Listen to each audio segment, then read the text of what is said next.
Hello everyone. Recent டேஸில் என்னோடய hair ரொம்பவே ஃபால் ஆகிற மாதிரி நான் ஃபீல் பண்ணேன். ஸோ அதனால தான் நம்ம ஹேரை கேர் பண்ணலாமே அப்படின்னு சொல்லிட்டு ஒரு ஹேர் பேக் போட்டேன். அதை பற்றின வீடியோ தான் இது. வேறு ஒன்றும் இல்லைங்க, வீட்டை சுற்றி இருக்கிற இலை செடி பூ எல்லாத்தையும் பறித்து போட்டு ஒரு ஹேர் பேக் க்ரியேட் பண்ணேன். அதுதான் நான் இங்கே ஷேர் பண்ண போகிறேன். வேறு ஒன்றும் கிடையாது. செம்பருத்தி இலை, கருவேப்பிலை, அப்புறம் மருதாணி, கற்றாழை இதெல்லாம் வச்சு தான் அந்த ஹேர் பேக் பண்ணேன். இது நான் புதுசாக க்ரியேட் பண்ணலங்க. நான் காலேஜ் டைமில் கூட யூஸ் பண்ணியிருக்கேன். என்னோடய ஹேர் ஃபால் அதிகமாக இருக்கையில் இதை நான் யூஸ் பண்ணி எனக்கு நல்ல ரிசல்ட்டும் வந்திருக்கு. குட்டி குட்டி பேபி ஹேர்ஸ்லாம் எனக்கு வந்துச்சு அந்த ஹேர் பேக் யூஸ் பண்ணல. வேறு ஒன்றும் இல்லை, பறிச்சிட்டு வந்து எல்லாத்தையும் நல்லா வாஷ் பண்ணிவிட்டு ஒரு மிக்சர் கிரைண்டரில் ஆட் பண்ணிவிட்டு நல்லா கிரைண்ட் பண்ணிக்கணும். எனக்கு இந்த ஆலோவேராவை கட் பண்ணுறது மட்டும் சுத்தமாக பிடிக்காது. ஏன்னா அது ஒரு மாதிரி விழுவிழுன்னு இருக்குமா. பட் ஆனால் ஆலோவேராவோட பெனிஃபிட்ஸ் ஜாஸ்தி. எனக்கு நல்லாவே ரிசல்ட் கொடுக்கும். ஹேர் வைஸும் சரி, ஸ்கின் கேர் வைஸ்லேயும் சரி.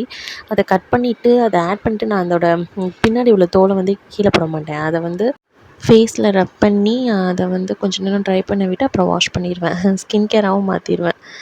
இது ஸ்கின்னுக்குமே ரொம்பவே நல்லதுங்க. சின்ன சின்ன அந்த டைனியாக உள்ள பம்ப்ஸ் எல்லாமே எனக்கு ஆலோவேரா ஜெல் அப்ளை பண்ணி அந்த மாதிரி வாஷ் பண்ணோம்னா நெக்ஸ்ட் டே எனக்கு அது கம்மியாயிரும்.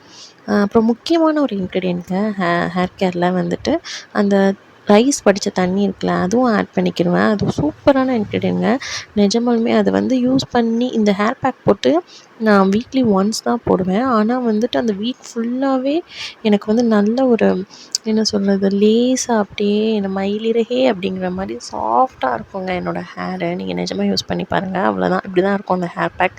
நீங்கள் இந்த கன்சிஸ்டன்சியில் அப்ளை பண்ணிவிட்டு ஊற வச்சுட்டு நார்மலாக ஷாம்பு போட்டு குளிச்சுக்கலாம். ட்ரை பண்ணி பார்த்துட்டு கமெண்ட் பண்ணுங்கள்.